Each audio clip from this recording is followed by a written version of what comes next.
এবারের বিশ্বকাপে মুস্তাফিজ প্রতিটি দলের জন্যই হুমকি স্বরূপ। যুক্তরাষ্ট্রের মাঠে মুস্তাফিজ কতটা ভয়ঙ্কর হতে পারে তা সে যুক্তরাষ্ট্রের বিপক্ষে শেষ ম্যাচেই প্রমাণ করেছেন। আইপিএলের পর বিশ্বকাপেও ফিজের চমক দেখতে প্রস্তুত ক্রিকেট বিশ্ব। তাই তো দক্ষিণ আফ্রিকাকে সতর্ক থাকতে হবে।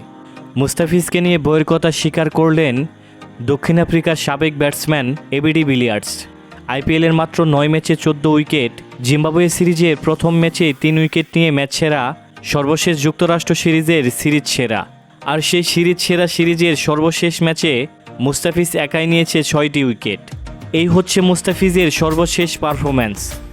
এমন পারফরম্যান্স টি-20 বিশ্বকাপে যে কোনো প্রতিপক্ষের জন্য হুমকি স্বরূপ। আসন্ন টি-20 বিশ্বকাপের বাংলাদেশের গ্রুপে আছেন দক্ষিণ আফ্রিকা এবং শ্রীলঙ্কার মতো বড় দল। শক্তির বিচারে বাংলাদেশ তাদের থেকে পিছিয়ে থাকলেও মুস্তাফিজের জন্য একটু হলেও ভয়ে আছে দুই প্রতিপক্ষই। এবার মুস্তাফিজকে নিয়ে নিজের ভয়ের কথা স্বীকার করলেন দক্ষিণ আফ্রিকার সাবেক ক্রিকেটার এবি ডি ভিলিয়ার্স। তিনি বলেন, মুস্তাফিজ তার কেরিয়ারের সেরা ফর্মে আছেন। আমি কোনো বাংলাদেশি বোলারকে এতটা ভয়ঙ্কর রূপে কখনো দেখিনি। বাংলাদেশ আমাদের জন্য হুমকি না হলেও ফিজকে নিয়ে আমাদের দলে ভয় আছে।